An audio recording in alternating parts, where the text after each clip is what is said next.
Assalamualaikum warahmatullahi wabarakatuh. Oke, bertemu dengan saya adalah Hasna Mundakiro dari Prodi PAI 4D.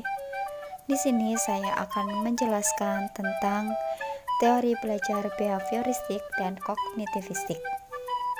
Pasti kalian sudah tahu apa sih teori behavioristik itu. Pasti kalian sudah pernah mendengar tentang teori belajar behavioristik ini. Di sini saya akan menjelaskannya lagi. Jadi, yang pertama kita akan membahas tentang behaviorisme, yaitu yang pertama adalah ada stimulus yang menuju ke proses, lalu menuju ke respon. Lalu selanjutnya ada teori belajar behavioristik yang menjelaskan belajar itu adalah perubahan perilaku yang dapat diamati, diukur, dan dinilai secara konkret.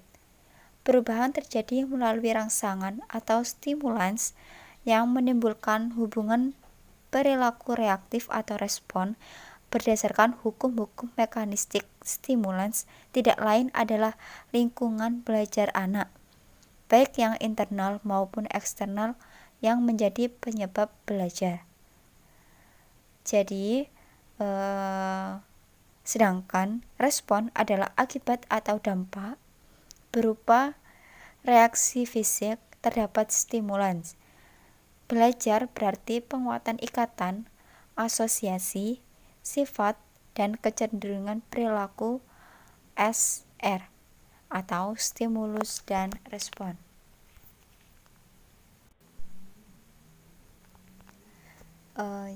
Jadi di sini saya akan menjelaskan.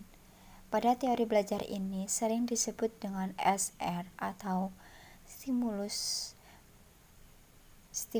respon psikologis, artinya bahwa tingkah laku manusia dikendalikan oleh ganjaran atau reward dan penguatan atau reinforcement dari lingkungan. Dengan demikian, dalam tingkah laku belajar terdapat jalinan yang erat. Jadi teori behavioristik, teori pembelajaran yang diamati yang mengamati perubahan tingkah laku seseorang agar akibat adanya interaksi antara stimulus dan respon.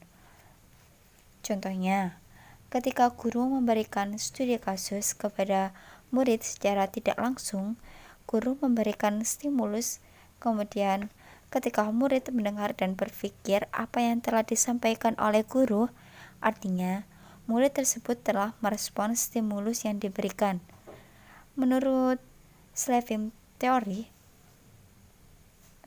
behavioristik memiliki faktor yang penting, yaitu reinforcement positif dan reinforcement negatif.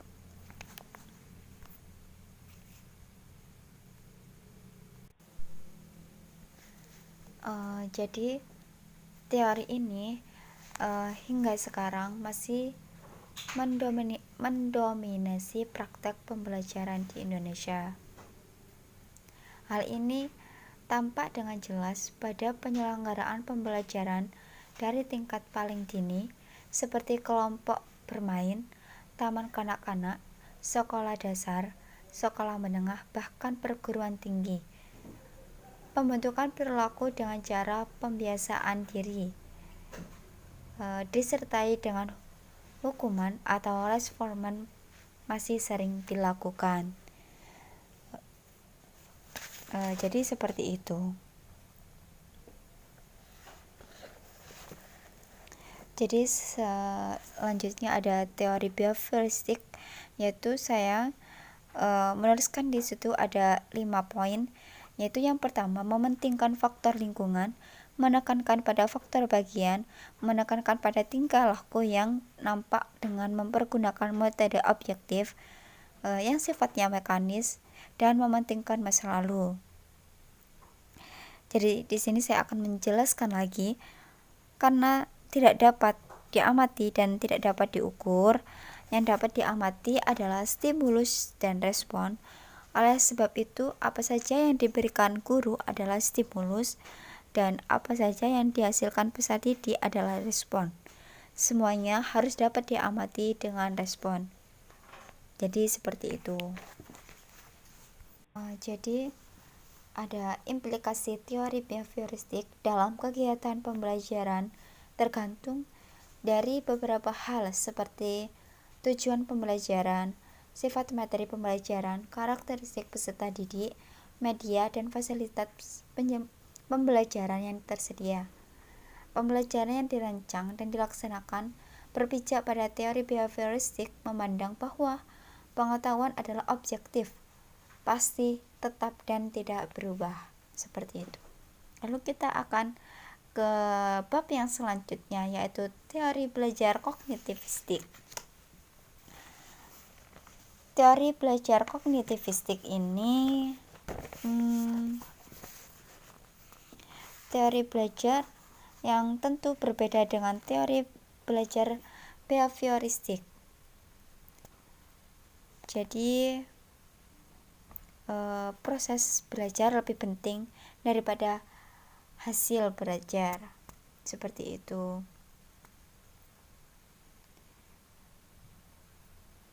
Lalu teori belajar kognitif lebih mementingkan proses belajar daripada hasil belajarnya, karena penganut aliran kognitif mengatakan bahwa belajar tidak sekadar melibatkan hubungan antara stimulus dan respon. Di sini juga sudah saya jelaskan. Ada beberapa poin penting di sini. Proses belajar lebih penting daripada hasil belajar. Lalu, belajar tidak sekedar melibatkan hubungan stimulus respon, melainkan tingkah laku individu ditentukan oleh persepsi serta pemahamnya tentang situasi yang berhubungan dengan tujuan belajarnya. Lanjut, teori belajar kognitif dianut atau saya menjelaskannya di situ hanya ada 3 tokoh saja. Yang pertama ada Jeremy Brenner, yaitu belajar penemuan, David, yaitu belajar bermakna, Jan Beckett, yaitu perkembangan kognitif. Selanjutnya ada implikasi teori perkembangan kognitif Beckett dalam pembelajaran. Saya tulis ada beberapa poin penting di situ, ada 5. Yang pertama adalah bahasa dan cara berpikir anak dengan dewasa berbeda. Jadi contohnya memang anak dengan orang dewasa pasti pemikirannya sangat berbeda sekali. Pasti kita sudah tahu perbedaannya seperti apa. Lalu selanjutnya ada anak-anak akan belajar lebih baik apabila dapat menghadapi lingkungan dengan baik. Lalu bahan ajar yang harus dipelajari anak hendaknya sesuatu yang baru tapi tidak asing. Selanjutnya ada berikan peluang agar anak belajar sesuai tahap perkembangannya. Di dalam kelas, anak-anak hendaknya diberi peluang untuk saling berbicara dan diskusi dengan teman-temannya. Memang sangat diperlukan sekali dalam anak kita untuk belajar mandiri atau belajar saling berbicara dengan teman-teman di kelas atau diskusi. Itu sangat mendorong anak sekali untuk dalam kegiatan belajar. Lalu ada teori belajar kognitif memandang bahwa tingkah laku seseorang ditentukan oleh persepsi serta pemahamnya tentang situasi yang berhubungan dengan tujuan belajarnya. Ada juga yang berpendapat seperti itu.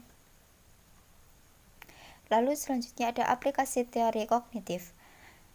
Yang pertama ada keterlibatan siswa secara aktif merupakan hal yang penting.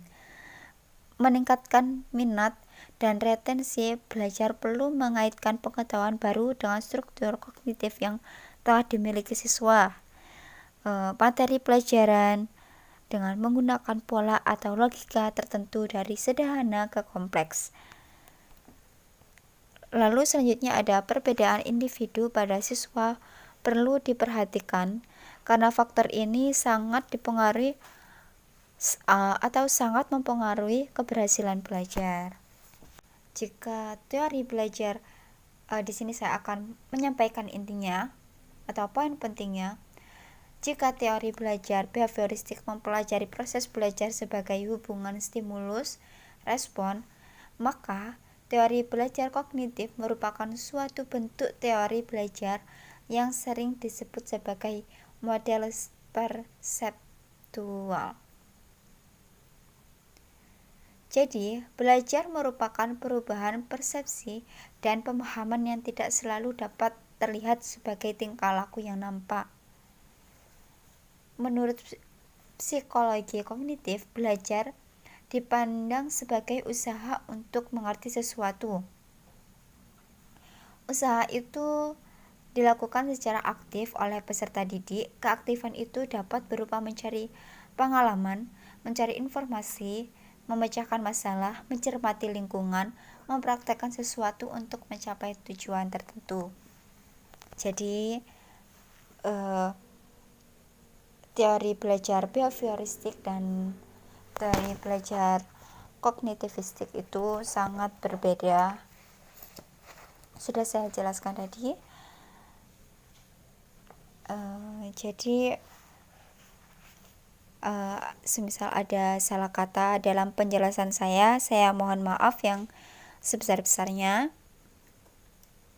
Saya Sina Mudakiro mengucapkan terima kasih telah mendengarkan penjelasan saya, dan terima kasih untuk yang sudah mendengarkan penjelasan saya dari awal sampai akhir. Saya akhiri. Wassalamualaikum warahmatullahi wabarakatuh.